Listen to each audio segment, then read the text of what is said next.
The red light blinked once, twice, a harsh mechanical eye on the general's chest.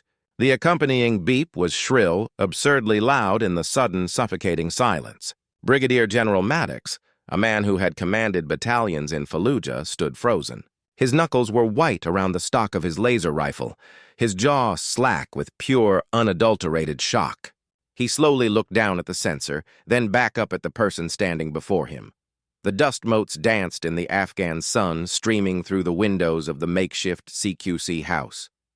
The observers, a group of senior officers and sergeants who had been joking and nudging each other moments before, were now statues. Their smiles had vanished, replaced by a uniform expression of disbelief.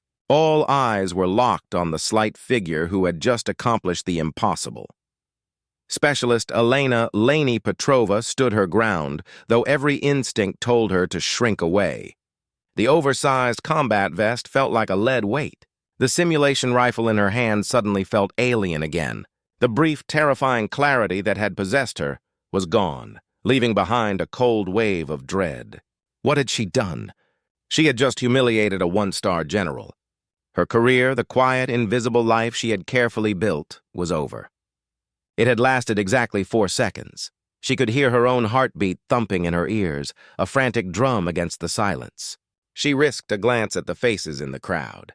Captain Evans, who had pointed at her in the gym, looked as if he'd seen a ghost. Master Sergeant O'Reilly, a mountain of a man with a booming voice, was staring at her with an intensity that made her want to disappear into the concrete floor. General Maddox finally moved. He didn't bark. He didn't get angry. Instead, he slowly, deliberately slung his rifle over his shoulder. The plastic weapon clacked against his body armor. He took a single step forward, his eyes never leaving Laney's face. They were no longer the eyes of a man embarrassed. They were the analytical eyes of a tactician who had just witnessed a phenomenon that defied all his data. "Specialist," he said, his voice low but carrying perfectly in the quiet room. It wasn't a question, more a statement of fact. A confirmation of the identity of the person who had beaten him. Laney's throat was desert dry. She managed a weak, "Sir." Her voice was a mouse's squeak compared to his command presence. The single word seemed to break the spell over the crowd. A low murmur started, a wave of confused whispers. "Did you see that? How did she get up there?" "She moved like a ranger." General Maddox ignored them. He took another step closer, now only an arm's length away. He looked her up and down, not with intimidation, but with a deep, probing curiosity. "Petrova, isn't it? Logistics." He stated it flatly, as if trying to reconcile the information in his mind with the reality before him. A data clerk, a paperwork warrior. He then asked the question that was hanging in the air, thick as the dust. "Where did you learn to move like that, Specialist?" Laney felt the floor tilt. This was the moment she had spent her entire adult life avoiding. The past, the shadow she had run from by enlisting as a clerk, had just caught up to her in a single, flawless move. She opened her mouth, but no sound came out. The name, her father's name, was a stone on her tongue. The general waited, his gaze unwavering. The entire room waited with him, holding its breath for the answer. The silence in the CQC house stretched, thin and tight as a wire. General Maddox's question hung between them, a challenge Laney had no idea how to meet. Her mouth was dry as sand. She could feel the weight of every stare, each one a silent demand for an explanation she had promised herself she would never give. She was a ghost, and a ghost had just screamed in a silent room. Before she could form a word, Master Sergeant O'Reilly's voice, uncharacteristically quiet, cut through the tension. "Petrova." He said the name again, slower this time, as if tasting it. His eyes, narrowed in thought, suddenly widened with a spark of recognition.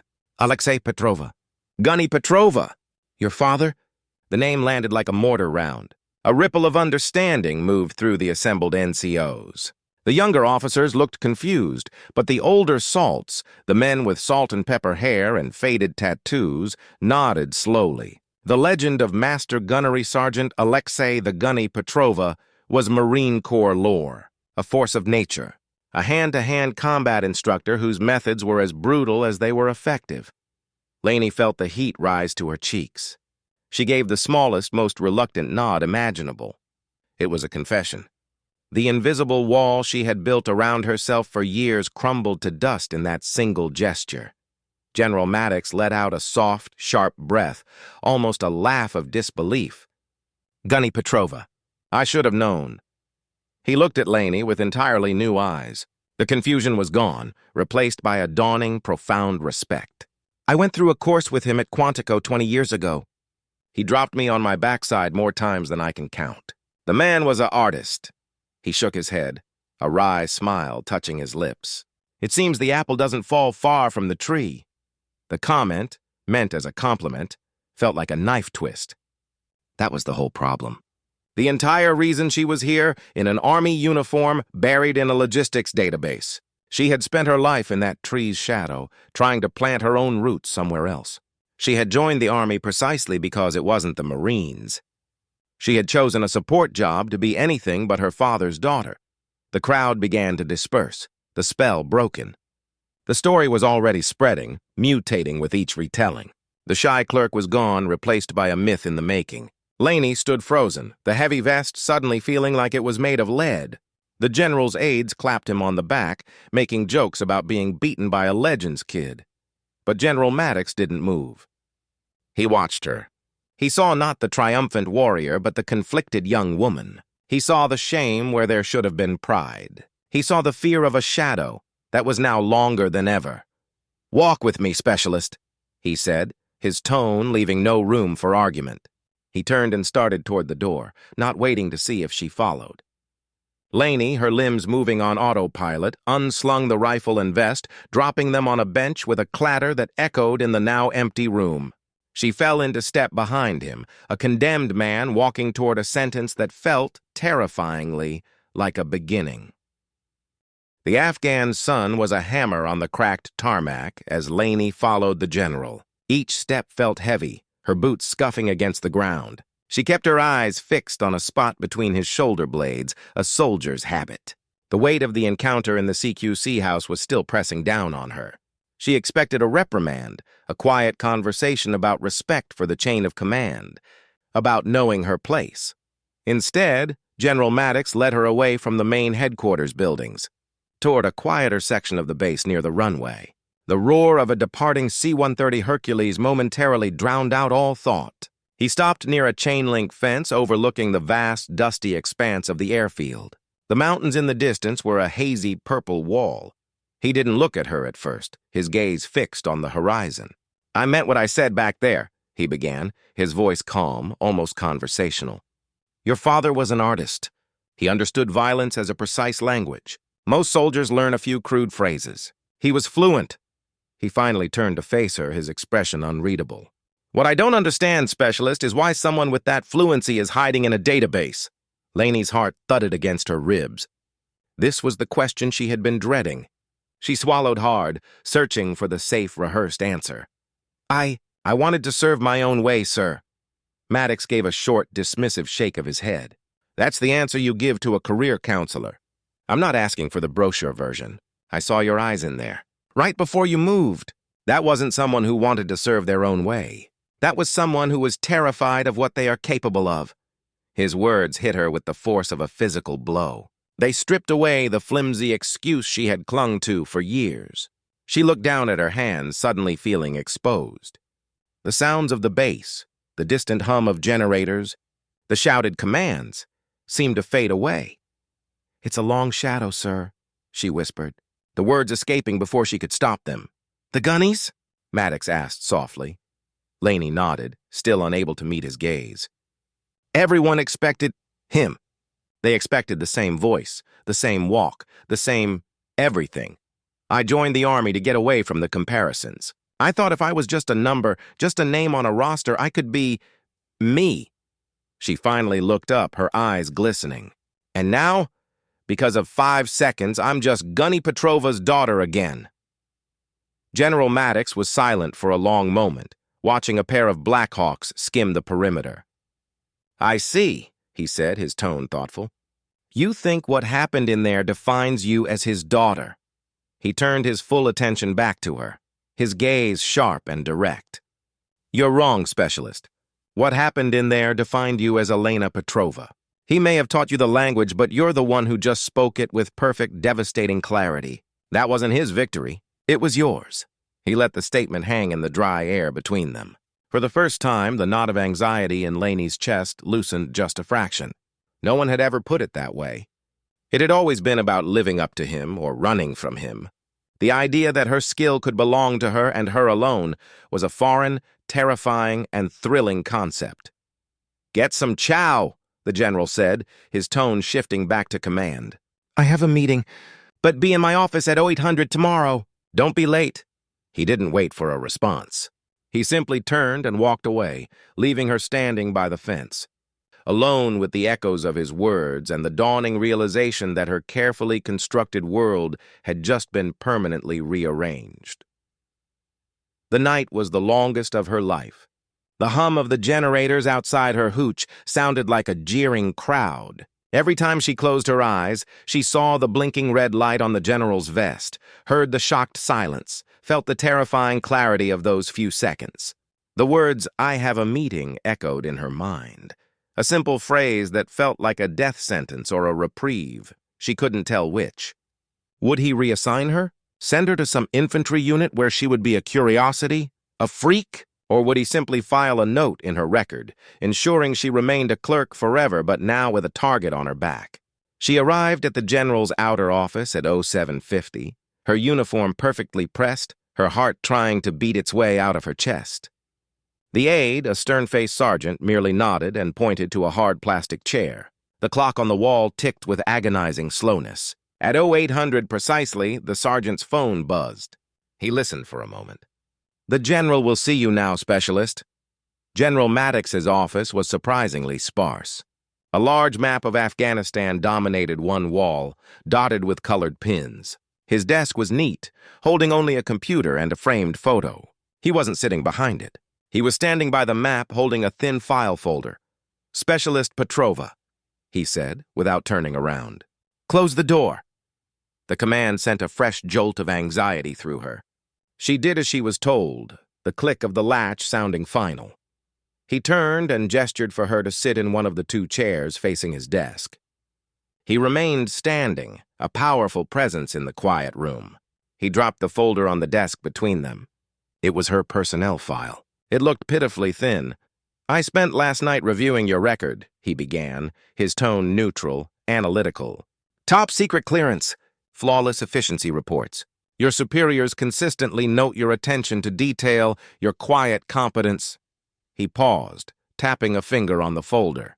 "But they all say the same thing. Keeps to herself. Does not seek additional responsibility." He finally looked at her. "You've been hiding, specialist." And quite effectively, Laney said nothing. There was nothing to say. He was right. Maddox leaned forward, bracing his hands on the desk. "The Army has a problem. We have more data than we know what to do with. Drones, satellites, signal intercepts. We can see everything, but we don't always see what's important. We need analysts who can think like the enemy, who can anticipate patterns, predict movements." He paused, letting the words sink in. "It requires a certain instinct, a hunter's instinct." He picked up her file again, not opening it, just holding it. "What you did yesterday wasn't just about hand-to-hand combat. It was about reading the environment, using surprise, exploiting a single fleeting opportunity with absolute precision. That is a rare and valuable skill set, one that is currently being wasted on inventory spreadsheets." He walked around the desk and stood before her. "I'm not going to send you to the infantry. That would be a waste of your other talents. Instead, I'm offering you a transfer, a new program, highly classified. You'd be an analyst, still at a desk, but you wouldn't be tracking supplies." He looked her directly in the eye. "You'd be tracking men, high-value targets. Your job would be to find the patterns everyone else misses."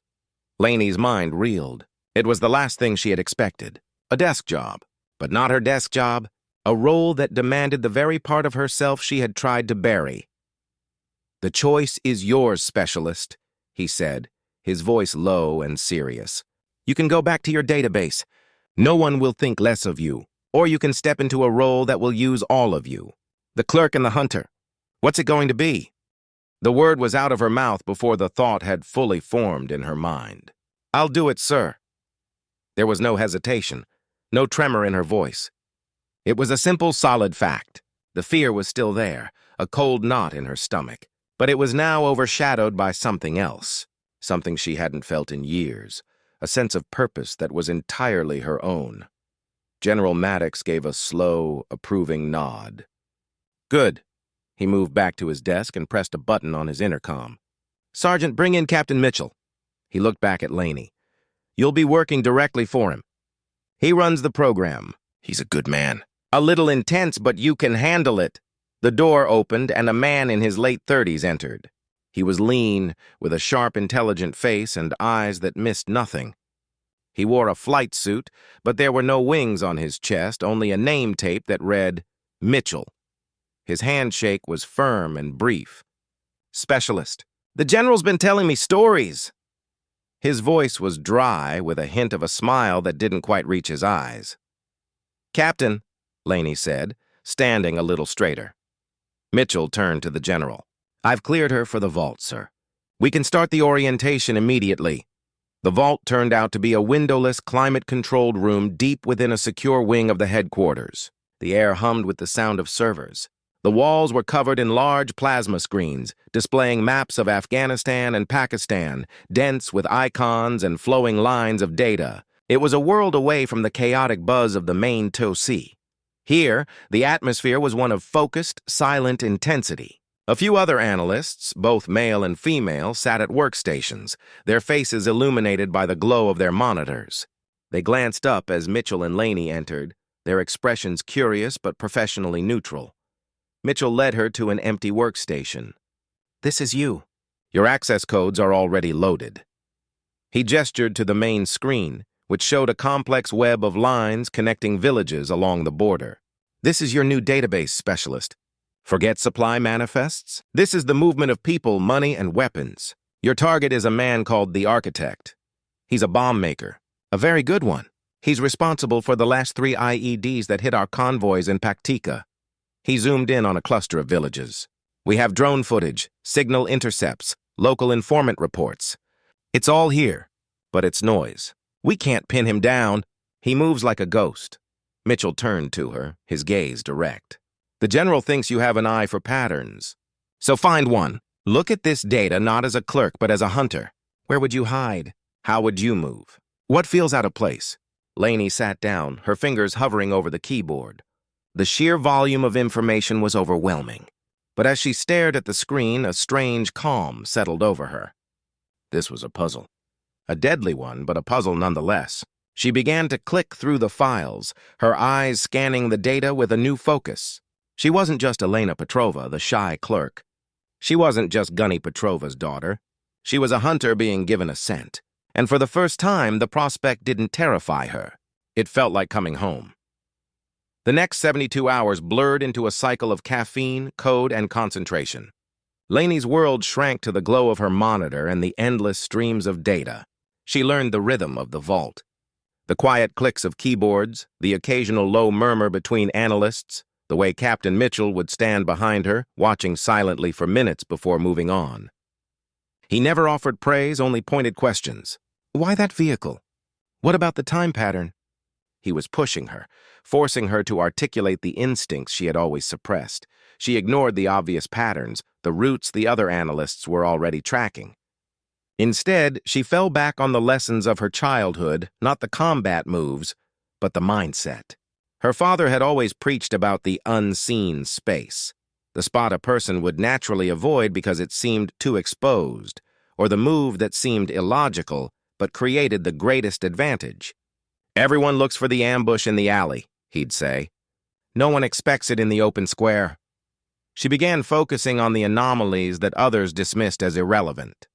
A single truck making a delivery to a remote clinic at the same time every week, a route that took it past a barren, seemingly worthless stretch of desert.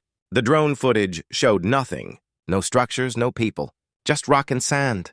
But the timing was perfect. A weekly excuse for movement that no one would question. She cross-referenced it with seismic data, a feed she had discovered buried in a server dedicated to geological survey information.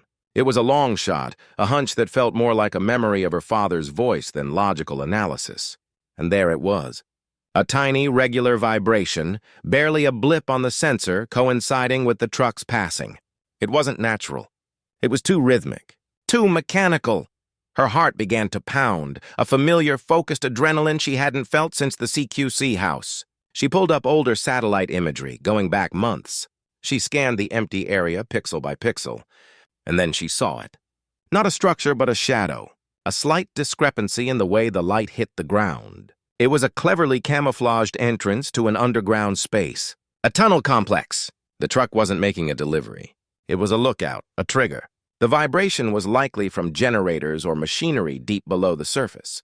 She worked through the night, building the case. She mapped the truck's route, correlated it with the seismic data, and overlaid reports of IED attacks. A pattern emerged, clear as day now that she knew where to look. The attacks always occurred within 48 hours of the truck's passing. The bomb materials were being moved right under their noses, through a hidden network, using the clinic's humanitarian mission as perfect cover. As the sun began to rise, casting a pale light she couldn't see from her windowless room, she compiled her findings into a single, concise report. Her hands were steady on the keyboard. This was her shot, not with a rifle, but with a cursor. She attached the file to an encrypted message addressed to Captain Mitchell and General Maddox. The subject line was simple: potential location of the architect, analysis of anomalous pattern. She hovered the mouse over the send button for a single, breathless moment. Then she clicked. The hunt was no longer a theory. It was live. The response was not an email. It was the sudden, sharp buzz of the vault's internal phone. Captain Mitchell snatched it up, listened for a few seconds, his eyes flicking toward Laney. Understood. "We're on our way." He hung up. "Petrova, with me. The general wants a briefing. Now." The walk to the command center felt like walking into a high-stakes exam for which she was both the sole student and the author of the test. The room was filled with a tense energy. General Maddox stood at the head of a table surrounded by his intelligence officers and the commander of the Special Forces team on standby. A large screen displayed the map she had spent the last 3 days memorizing. "Specialist Petrova," the general said, his voice cutting through the low murmur. "Walk us through it, and skip the disclaimers. We need facts." Laney took a deep breath, pushing down the nervous tremor in her hands. She moved to the screen, her focus narrowing to the data. She began to speak, her voice gaining strength with each sentence. She pointed to the truck's route, explained the seismic anomaly, and revealed the camouflaged entrance she had discovered. She connected the timeline to the IED attacks, her logic clean and precise.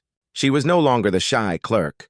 She was an analyst in her element, her words painting a clear and compelling picture of the enemy's operation. When she finished, there was a moment of silence. Then, the Special Forces commander, a grizzled master chief with a steely gaze, leaned forward. "It's thin. A shadow on a satellite photo and a vibration?" "My team doesn't go in on thin," Captain Mitchell spoke up. "It's more than thin, Chief. It's a pattern. It's the only pattern that fits all the data points without forcing it. The clinic is the perfect cover. No one's looked there because it makes no sense. That's what makes it brilliant." General Maddox listened to the debate, his eyes fixed on the map. He was weighing the risk. Sending a team on an unverified lead could be a disaster, but leaving a bomb maker like the architect in place meant more coffins going home. His gaze shifted from the skeptical Master Chief to Laney, who stood quietly, her analysis complete. He saw the certainty in her eyes, the same focused clarity he had witnessed in the CQC house. "Chief," the general said, his voice firm and final. "Prep your team. We're going on Specialist Petrova's analysis. The risk of inaction is greater than the risk of action." He turned to his operations officer. "I want drones overhead providing real-time feed. I want that area isolated. Captain Mitchell, Specialist Petrova, you're on the console with me." You called the shot. Now you get to see it play out.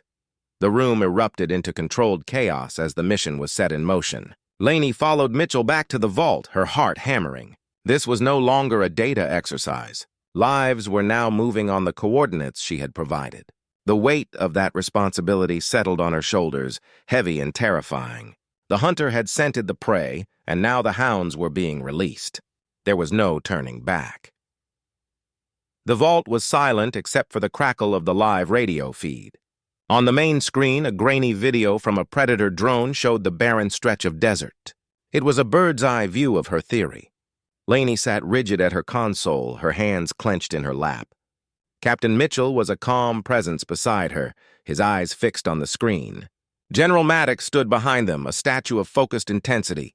"Echo team is in position," a calm voice said over the radio. Laney could make out tiny figures moving with practiced stealth toward the area she had identified. Her mouth was dry. Every second felt like an hour. This was the moment of truth. Had she sent them on a wild goose chase? Was her pattern just a desperate fantasy? Then the voice crackled again, a hint of urgency breaking through the professional calm. "Visual on the entry point. It's camouflaged, just like the brief. Proceeding inside." The next few minutes were a tense blur of silence punctuated by terse updates. "Tunnel is confirmed. Structure is larger than expected. We have evidence of manufacturing.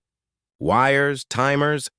Each report was a validation, a wave of relief so potent it made her lightheaded. She had been right. The radio traffic suddenly sharpened.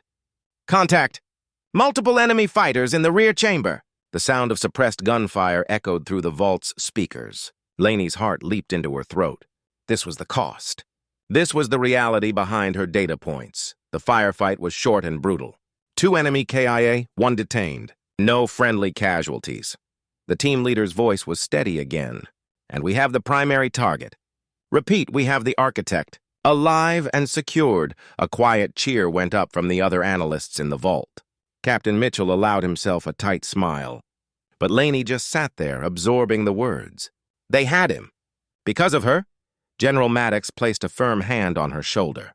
"Good work, Specialist. Damn good work." The simple praise meant more than any medal. It was a recognition not of whose daughter she was, but of what she had done. Weeks later, the formal ceremony felt like a dream. She stood at attention in the TOC, the same room where she had once been invisible.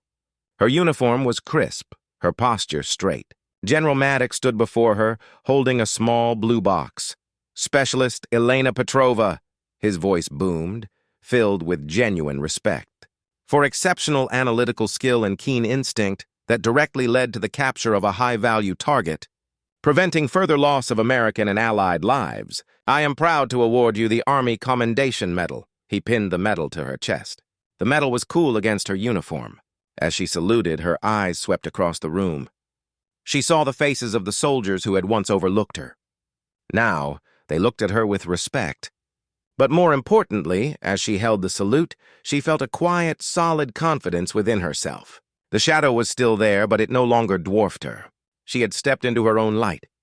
The general had called for a volunteer, and the shy clerk had answered not with a word, but with a life-changing act of courage that had finally, truly, made her a soldier.